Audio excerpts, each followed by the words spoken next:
I'm Janet Clark, and you are listening to the Sales Matchmaker podcast. Hello, everybody. It is Janet Clark here, and you are on the Freedom Shift podcast, which incidentally is now being changed to the Sales Matchmaker podcast. So stay tuned. I'll be talking a little bit more about why we did that. But for today, we are starting with our new format, which is that I will be bringing guests on to the podcast on a much more regular basis. And we are out there talking to you, coaches, consultants, and service providers who are looking for ways to increase your sales and to be able to eventually, obviously, start getting set up so that we can match you up with an amazing professional salesperson who can represent your brand. So today I have Nafissa Shireen. Nafissa is the host of Living Forward TV, and she is the founder of Living Forward Business and Lifestyles. It is an international coaching company. So like you guys, she is a coach, and she focuses on personal development and business mastery. Now, you're going to love Nafissa because she is a self-made millionaire. Her business expertise was developed over 25 years in the corporate world, like a lot of us. And she served on executive teams for 6, 7, and 8-figure business owners and corporations. So she has certifications, advanced certifications in coaching. She's certified as a eating psychology coach, a Psych K. I don't know what Psych K. All right, you guys know what that is. We'll talk about that in a minute. Facilitator and a certified NLP practitioner, which I know a lot of our listeners are as well. Now, what's really cool about Nafissa is that she is an avid student of natural horsemanship. And so we're going to talk today about how she believes that listening to the wisdom and the feedback horses give us helps us to show up in a different way in our sales calls, in our business, and whatever. So welcome, Nafissa. Thank you, Janet. I'm glad to be here. Yeah, I'm super excited to chat with you today. And, I know that a lot of the coaches and consultants that are listening in here today are really interested in being able to present themselves in a more professional way. So some of the things we want to talk about today are mindset, like how you really help your clients with mindset, because one of the sayings, and I've said this a few times, and I get it from one of my clients, Samantha Hartley, who used to work for Coca-Cola, is you can't read the label from inside the bottle. And I think that very often we don't even know where our own fears and our own blocks are. So why don't you tell us your story of, how you got into doing what you're doing and how that sort of mindset shift had to take place in you. Sure, absolutely. I love that expression. I've never heard that before, but it's so true. Obviously, to bottom line, I was in corporate for 25 years. I had a great career, but it didn't always happen that way. It was, I worked really, really hard and I only got so far. It was when I started working with an executive coach who started to teach me how I was showing up, the things I couldn't see, because I thought I was smart and working hard and all that stuff, but on how I was being. And so I had to shift my mindset. But back then I didn't even really understand that it was mindset. I just learned I had to show up a different way. And then my corporate career progressed, and then it hit that a breaking point back in 2011, where a lot of things had changed in the company, because I loved my job up till that point. Like I loved it. But a lot of things changed. And I always say I still had my employment, but I didn't have my job anymore. And so I was living in Vancouver at the time, working in Alaska. And it's one thing to get on a commuter train every day to go to a job you don't like. It's a whole other thing to get on a plane and leave your husband and family to go to a job you don't like. So I had to make some choices. And during that time, I was still working with my executive coach, and she helped me to really understand where I wanted to go, because in my career, I didn't love all the nuts and bolts. I loved working with people and developing people. And so I had worked with a coach for quite a few years at that point, and I'd seen the results in my life, because I went from making, when I started with her, I was making $70,000. The year I left, my T4, which is the Canadian tax slip, was over 700,000. So I saw the value of that coaching relationship. And so I became a coach because I experienced firsthand how incredible that was in my life and the difference I made. And so that started my journey into coaching. And then I had to learn a whole different way about understanding what was going on inside of me, because all my business knowledge in the world, I ran multi-million dollar companies. We're talking 8-figure companies, 9-figure companies. I guess one of them was a $1 billion corporation. None of that prepared me for having to sell for myself or to be an entrepreneur, because business and entrepreneurship are two different things. And so I had so many blind spots that I didn't even know I had until I was up against them. And sometimes what we see that's stopping us isn't actually what's stopping us. There's a fear underneath that's stopping us. Like, for instance, I don't know how to sell. Well, that's not true. Everybody knows how to sell, because we're always selling in our life to, influence somebody to do something from us from the time we're a baby. We want to eat. We're selling our mom on the idea that we're hungry. But just taking that one thing, wasn't that I didn't know how to sell, or I couldn't learn how to sell, or I was bad at sales. Those all might have been true on the surface, but what was really underneath that was fear of rejection, valuing myself, feeling worthy. So it was starting to understand that the problems that were showing up on the surface weren't actually the problems, they were symptoms. And it was through getting coaching myself that helped me to overcome a lot of that and to really focus on where the problem was instead of where it was showing up. You just hit upon something that I know everybody out there, probably their ears perked up, right? When you said it's so much easier to sell for somebody else than it is to sell for yourself. Yes. I totally relate to that, because I was selling 100K programs for Alex Mendozian, right? And selling high-level, multi-5-figure programs for Ryan Levesque. Mm-hmm. But when I actually had to go out and start selling my own coaching programs, I was like lowballing everything. And I was feeling like, how do I present myself in a way that is the way I would present Alex or Ryan? Yeah. And so it was a work in progress, right? It did take a lot, and it took, so I feel, and I talk about this a lot, some of the things that are really important to me is like community. Mm-hmm. And investing to be in a higher level community, because that community is going to support you and sort of mirror to you what they see in you, which is always going to be better than what you see in yourself. So I know you and I have this similar feeling about that. So can you talk a little more about that, the value of the community? Absolutely. Because, our families and our friends, they love us and they want to keep us safe. And the world can be a negative place out there. We're all raised, most people are raised with a middle-class mindset of can't, limitations, everything. And so if people aren't necessarily in that same headspace of wanting to grow, they are going to be wanting to keep you safe or to keep you kind of where they're at. And so making that investment in a community of like-minded people was one of the best things I ever did, because the first coach I worked with after I left corporate, I eventually switched from an executive coach to a business coach. And the funny thing is I just wrote a post on Facebook about this recently, that I knew more about business than her, but I hired her because she knew how to be an entrepreneur. And there was community that came with it. And that community was my lifeblood, because it was people that were going through the same thing I was. There were people in that community that had left really high profile corporate jobs to become an entrepreneur, and we're going through that same struggle I was in the beginning.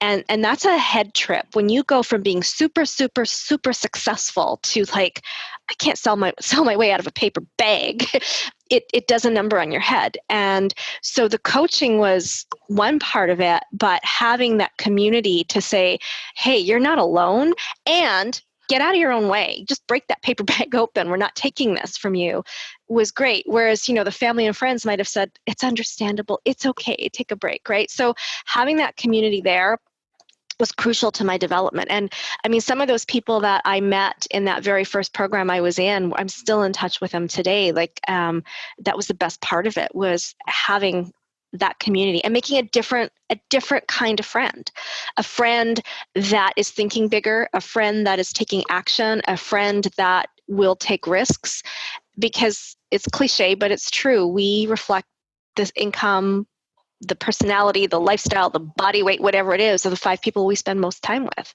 And so that was instrumental for me. It still is now, and the mentors that I choose to work with. And that's why, like, in my coaching programs with my own clients, now I don't work with beginners, so I don't do really big groups. I go a lot more boutique to keep it small, so there's one-on-one attention. However, there's always the opportunity, not everybody takes advantage of it, but to have that community piece, because I don't know everything, even as their coach, right? So, and then they have a community they can bounce things off of. I think for anyone listening to this, if you don't have a community, go find one. Like, it's just as important an investment in your success as your coaching or your marketing or whatever else you invest in. Yeah, well, and I find that a lot of people make the mistake of going into communities of people who are equal to where they're at, rather than up-leveling and going into communities where people are ahead of them. Yeah. And again, that's some mindset and fear stuff that comes in. But look, you don't want to go hang around with a whole bunch of people that are struggling, right? You don't want to go with a whole bunch of people who don't know any more than you know. And you said earlier in our conversation, and we should reemphasize that for our listeners, is that you never want to be the smartest person in the room. No. I mean, that may be good for your ego, but that doesn't do anything for your business. Yeah. Well, and think about it too, like when you go to events, and for people listening, and I mean, I'm speaking from this because I've done it myself, right? I had to learn what happened to my hair there? I had to learn myself to overcome this. But if you go to an event, look around and you'll see, like, the people that sit together in tables, there'll be the entrepreneurs that are really killing it. And then there's the ones that are still not sure. Where do you go sit? Absolutely. Right. Somewhere in the middle. Do you go sit where you feel safe, or do you stretch yourself and say, you know what, I'm not there yet, but I want a seat at that table. And the only way I'm going to get a seat at that table is to go to that table. And guess what? Those entrepreneurs that are way ahead of you in their business are still people. And they're probably going to be the most supportive, the least critical. They won't buy your story, and the most welcoming. Go sit at that table. Stretch yourself. And usually, though, to get into those circles, I mean, there's usually a cost. And, a lot of people don't want to do it. They want free, I want to do it free. And it just doesn't work that way, because when you think about it, in masterminds and higher level communities, those people pay to be in those communities as well, right? Absolutely. And I've seen it where people will go to events and then they'll say, hey, let's form an informal mastermind. Well, those aren't real masterminds. Nobody has any skin in the game for that. Yeah, exactly. I personally feel it's completely out of alignment to want to build your business and make money with free stuff. Like, how does that work? Yeah, it doesn't. And, most of the people out that are listening here, they get that because they're coaches and consultants who expect people to spend money to work with them. Yes. So let's talk about that a little bit. Again, this kind of comes back to this mindset of people who, and I talk to them all the time, like, okay, I want to sell a high ticket offer. Okay, great. Now, when did you invest in a high ticket program? Oh, well, I don't. Yeah, that's out of integrity. It's like not walking your talk, right? Absolutely. It means you don't believe in high ticket programs. Now, I mean, like, if somebody wants to charge $50,000, I always say you don't have to go buy have a $50,000 coach, right? You need to find the coach or mentorship or mastermind program that's right for you, whatever that investment is. And if you're buying just based on price because it's affordable, you're not going to have results. But you have to go with what's right for you. I remember too, and on this topic, I once had a conversation with somebody who was selling 6-month programs for, like, it was peanuts. I think she was charging $500 or $600, not a month, but for the whole program. And she was going broke, and she wanted to sell VIP days. And I asked her, well, what would you like to charge for a VIP day? And she started telling me what it would cost her, what she'd have to charge. I said, no. What would you love to charge to make this worthwhile? And she said $5,000. At the time, that's what I was charging for VIP days. Not anymore, but at the time, that's what I was charging for VIP days. I was new, maybe I was relatively new. And so I said to her, and I was thinking to myself, you know what, she needs the experience. She needed a longer program for sure to work through this. But what I was thinking, coming from a pure place of service, for her to get comfortable with this, she needs the experience of investing that in herself. We can talk about what comes later, but she needs to get over that emotional hump so she can help her clients get over that hump. So when I suggested a VIP day to her, she couldn't do it, right? And then I finally said to her, what's really going on here? And she said, because I think investing that kind of money for one day for one person is completely out of this world ridiculous. And I said, well, do you see why you can't charge it then, right? Yeah. And I said, listen, you don't have to hire me. But what you need to do if you want to charge that is either go hire a coach or go to a spa. Go to a spa and spend $5,000 for yourself that day. Yeah, yeah. At something so that you know you're worth $5,000 for a day. She goes, never. She's still struggling. So it's about really stepping into what you want to do from a place of, I believe in this enough that I value it myself. And I will tell people, like, never hire a coach that won't hire a coach because they don't have the money. That makes it's crazy. And it's so illogical. And, one of the things, and this is a little off topic, but I'll just throw it in quickly. The salespeople who join my High Ticket Sales Alliance, I match up, with the coaches and consultants, and I want people with some sales experience. But when they come in, I charge them to join my community, and they get mentorship, and they get the matching, and they get, all kinds of support. And a lot of times these people will be like, why would I pay to go sell for somebody else? I want to get paid to do that. And I will tell them, and I'll be sitting there on a Zoom call with them just like this. And I'll say, because someday, very soon, you are going to be sitting across from somebody on Zoom just like this, and you're going to have to tell them why they should invest $7,500 or $10,000 in their own professional or personal development. And if you don't do it, you are not going to be able to sell it. Exactly. It's because you don't believe it at a subconscious level, and that's going to come through in your communication, and your prospect will pick up on that whether you're aware of it or not. It's also out of alignment. And how would that prospect feel knowing, let's just say you managed to do it, that you asked them to do what you were not willing to do yourself. And exactly. that's a really big thing. And I think if somebody who is in a coaching or healing profession doesn't value that profession enough to find a way to pay it for themselves, then they don't value it enough to help you cross your big thresholds. Because the first step, and I always say that investment is actually not a financial investment, it is an emotional investment. Yeah, it's energy, right? Because it is, like, the first time I invested multi-six figures with a coach, I was not making I hadn't even crossed the six-figure mark. So it might have seemed financial, but the emotional part is, what do I believe is possible for me? What am I willing to do?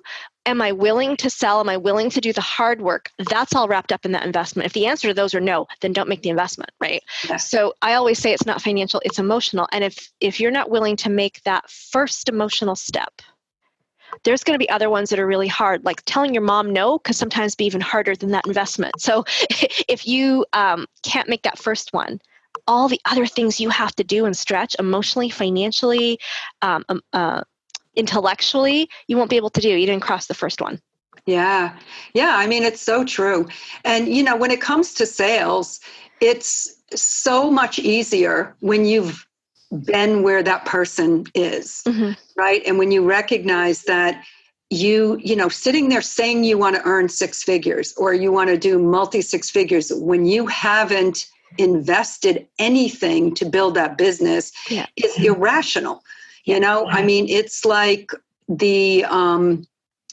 somebody saying they want to start up a brick and mortar, but they don't want to pay rent, and they don't want to put up a sign, and they don't want to buy a cash register, and they don't want to buy inventory. They want to make sales first. It's like people saying that to me, I just shake my head. Like, how can you think that you're going to go get a coaching or a consulting client when you haven't even invested in coaching or consulting yourself? Yeah, you don't know what, because you have to help that person overcome the same objection you're having right now. Yes, right? Exactly. And So I there's also, the sales. and what you said there, like, I will do it when I make money first, is like saying I will go to the gym when I'm ripped and shredded. Yeah, exactly. Well, that's right. That's right. Right. So yeah, I mean, and I understand it can be hard. And I mean, what that stretch is, though, really depends on the individual. And it's not necessarily how much money it is. I remember my very first stretch to invest in a program was in 2013. I mean, I had just come off corporate, and it was a near 7-figure job. So money wasn't an issue, right? But having come from corporate, there is just a what do you call it? Like a mindset, and it's pervasive, that you don't even read a book if your employer doesn't pay it for you, right? Everything is paid for. When I worked in Alaska, everything, my apartment, my food, my car was all paid for. I mean, I was a princess, right? They paid for everything. So paying for my own education was just not in my awareness in any way, shape, or form. I never did that. The 25 years, every course I took, I got reimbursed. So for me at that time, spending $3,500, which is laughable because, I mean, I pay more than that per month now for my own coach, it was a huge stretch, even though the money wasn't the issue. But emotionally, it was like, I got to pay this myself. So whatever that amount is unique to the person and their circumstances, but it has to be a stretch. Yeah, like honestly, when I was selling 100K programs, when I first started in the high ticket selling, I had a coach. I was paying that coach about $12,000 or somewhere around there. Yeah. So it wasn't like I had already invested in a 100K program. Mm-hmm. But look, I was trying to build my own business up to $100,000, right? I wanted to hit my first 6 figures. So for me to go and invest $12,000, that was a lot. It was a big stretch. Right, for a percentage to get to that first 6 figures. Now, why was I able to sell 100K programs? Well, I didn't offer 100K programs to every person that was on the call with. But if somebody came on and they were already making in the low 6 figures, and they told me that their goal was to get to 7 within a year, then it made all the sense in the world to me that I would do it. If I was making, $250,000 and I wanted to get to $1 million, I would think nothing of investing $100,000. I mean, I invested $100,000 last year in just mistakes. So, been there. That's the way it is. Well, and they weren't really mistakes, right? Because $12,000 can feel like $1 million to certain people, right? Yeah. And so it's about, is it stretching you? If 12,000 is peanuts, like, I mean, in my first couple of years with coaching, even though some of them were 5-figure investments, and the community and everything I got was wonderful, I never cracked a certain level because, quite frankly, because of everything I'd worked for and saved up for, that 5-figure investment, once I got over the emotional hump and realized, yeah, it's fine, was comfortable. Yeah. So it didn't stretch me to do the more uncomfortable things. And if you're looking to grow your business, there's going to be a lot of uncomfortable things you have to do, like picking up the phone and selling, right? Yeah. And if picking up the phone and selling is way more uncomfortable than what you've invested, guess what? You're not going to pick up the phone and sell. It's like that gym membership. The $12 a month gym membership is not uncomfortable at all compared to working out. So if you've invested in a personal trainer that you won't get your money back, you're going to go. So when that investment is way more uncomfortable than the uncomfortable action, you'll take the action and then you'll get better results. And I've invested in 6-figure programs and I continue to do that for myself. And that is when, everything changed for me at that point. And the first year, I will tell you, it did not, because my stuff was so scary that losing the money wasn't as scary as doing the action. Some of the things that you had to do. Yeah. So, and eventually I turned that around, but I was able to buy my dream property, buy a ranch, change my entire business, do all the things I'd been talking about for years because I was suddenly confident in my ability. And those actions were way less uncomfortable than losing the money. Well, let's shift gears a little bit because, I don't want to go too long, but I do want to talk about this unique thing that you do with your horsemanship. Yeah. And, how you've applied what you've learned from being so much time, spending so much time with your horse into helping people with in the way that you coach? Well, horses are masters of nonverbal communication, and sales and all kinds of things in business have to do with nonverbal communication. Our results really reflect who we are on the deepest inside of us. Like, are we fully in alignment with what we want to do, or are we doing what we think we have to do? All that stuff comes up, right? Business is really just a reflection of who we're being. And horses are great catalysts for helping us to understand who we're being, helping us to understand our nonverbal communication, helping us to understand what the energy is that we're putting out there. And so, equine guided learning is something that's coming a lot more into the mainstream, and it's something also I've studied and certified in. And so with my clients, when we have their VIP days, like we do a lot of work over Skype and through groups, and we have retreats at hotels and stuff, but when they have their VIP days, I bring them here to my ranch, and we have sessions with the horses. And we never necessarily, they might think they have something that they're going to work on, but the horses always know better. And I know that sounds a little bit woo-woo, but it's true. And something will always come up, because your reptilian brain doesn't know the difference between making a sales call or setting a boundary or trying to feel safe around a 1,000-pound animal. Your patterns are still there. And so with the horses, it helps bring it up into your conscious awareness, even if you're a seasoned horseman, because once you step into your stuff for a coaching session, and if you're a seasoned horseman, you don't get to have a rope. So now you have the horse at liberty, which can kind of throw you off a little bit. But the horses will show you your nonverbal communication. Are you being effective? Are you repelling with your energy? Are you drawing in? Do you have quiet energy? Are you calm? Are you confident? I live with 4 horses now, and my pony, he's incredible. He is so cute, and he's such a grumpy old man. Like, he's such a grumpy little old man. I love him. And if you have quiet, calm energy, he will be drawn to you. But if you're frenetic, if you're not aligned, like if what you're saying coming out of your mouth is not matching what's going on the inside of you, if you're too forceful on him, he's gone. Like, he just leaves, and he will not have anything to do with you. And he's just, and he makes these facial expressions that are so funny, like, and people go, your pony just gave me a dirty look. Yeah, he did. And then when people learn how their energy is affecting them, and we do some of the coaching, and you see them come into alignment, this pony will start to make his way back to them, and then he won't leave them alone. And I love him especially because he has no respect for people's boundaries, but he's very clear on his own. So he also teaches you how to set boundaries. And so my other horses do as well. There's all different things people learn.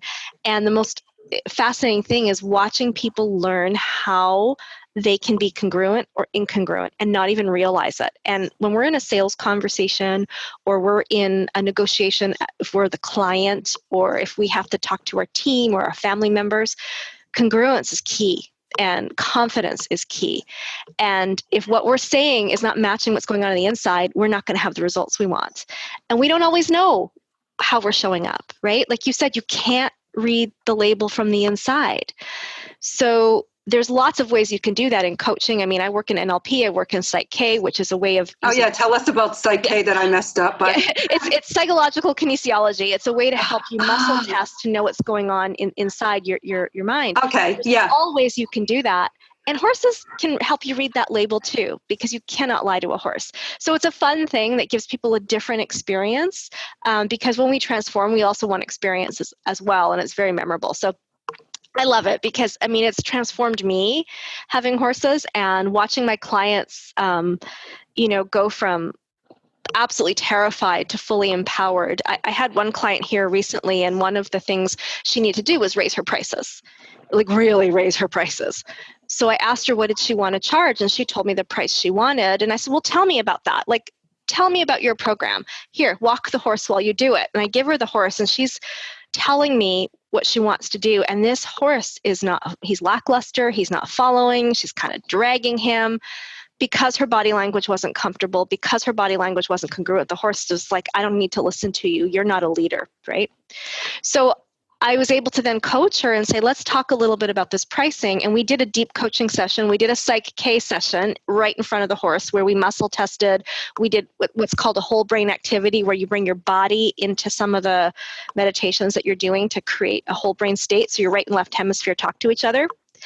And then we worked through it. We found the problem, what was really bothering her. She transformed that, gave her back the horse and said, tell me about your pricing.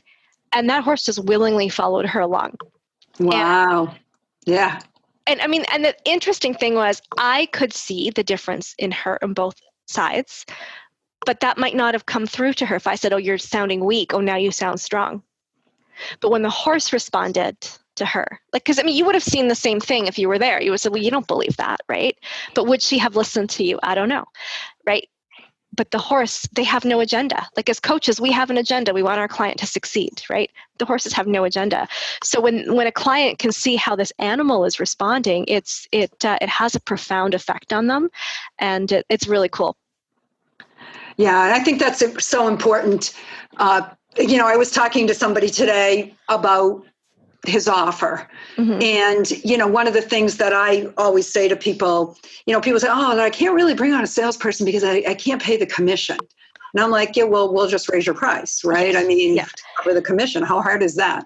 Yeah. Right? So we get into this conversation about the offer, and, what I find out is, well, he's customizing a solution for every person. I'm like, well, you have to have a signature program. I mean, you have to have something that you do that's unique to you, that's going to really attract your ideal client. Yeah. You can't be a commodity.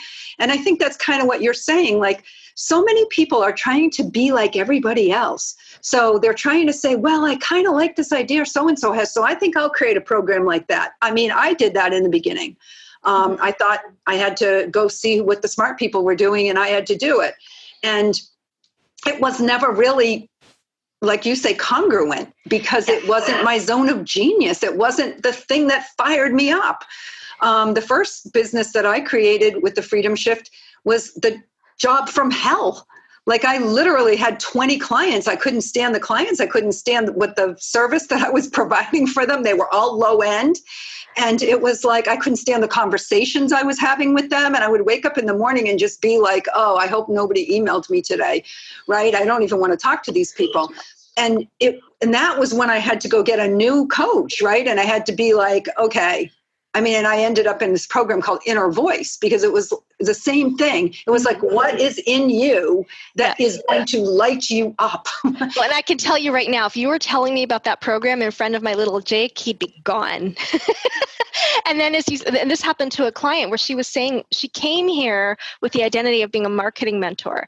She left shedding that, wanting nothing to do with helping people with marketing anymore, working on the inner stuff. And all that happened with 2 sessions with the horses, because as she started to get clear on what she really wanted, and people can be afraid to speak their own truth, like, this is who I am.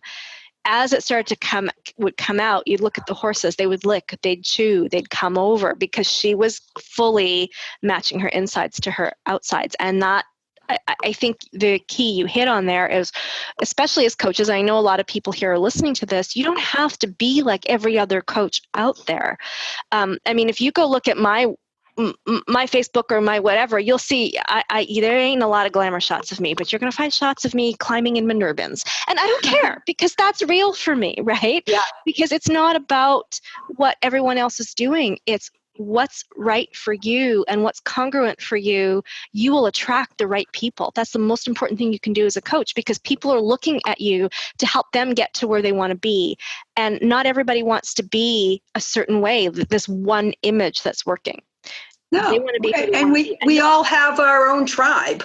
Exactly. We just have to kind of call them in, right? And boy, what a difference it makes when the people who you're working with are actually people who are in alignment with how you think, and you don't have to convince them, right, differently. But my first coach used to call it the POV. You got to have your own point of view. Yeah. And, it's hard sometimes in the beginning to get that, but that's why the mentor is so important. The community is so important, right? Where you can be uniquely you without having to try to be something else, and another one of the sayings that I love is never go into your own head alone. It's a dangerous neighborhood. Yes, it is. Right? And we do it. We all do it. And absolutely. we need someone. Right? And a good mentor is going to help you get to the real you. I know it wasn't until I invested over 6 figures in a mentor that somebody finally said, hey, who are you and what do you want? Yeah. Not, here's the formula. This is what you need to go be. It's like, who are you? What do you want? Oh, and I got mad at him at first, but I'm so grateful. Yeah, you're supposed to tell me. No, that's not what this is about. And this is self-discovery. And that was a real learning shift for me too, that mentorship isn't necessarily a blueprint. It is really about helping you find who you are, step into that, and go get it. It's not always going to be like this super easy, glamorous lifestyle. I mean, stuff happens, right? It happens to everybody. However, if you're constantly moving forward and you're going in the direction of what you want to do, it will work out. And there will be more good days and good moments than bad ones. But we can't assume because we have a bad day or something blows up or Infusionsoft breaks down or, one day on the ranch, I was running out to go see my horses, didn't know there was a sinkhole. I fell in it. Like stuff. Well, that's bad. So, but he's like, okay, I'll just keep going. Right. And, you got to do what you want to do, especially as a coach, and take a stand for your individuality and get a mentor that's going to help you get the courage to do that, because it is scary to take your stand for individuality. It really is. We all want to fit in, right? Yeah. Well, we could keep talking because we have so many things in common and we agree on so many things, and you've got some great insights, and I love hearing it. But we're going to wrap this up. But what I want to do is make sure that people know how to get in touch with you, because I am absolutely sure that there are some people out there that are really relating to what you're saying, that really would understand and love the experience to spend some time with you and your horses to get to some truths and overcome some fears. So give us your website and how else to get in touch with you. Sure. Well, my website is nafissashireen.com, and you can find me on my YouTube channel. It's a little more practical stuff on YouTube, but my YouTube is also nafissashireen.com, and there's all the contact and stuff on every channel in there, how to get hold of me. Absolutely. Yeah. Well, thank you so much for coming on here. We'll have to do this again because you've got some great insights, perfect for our audience here.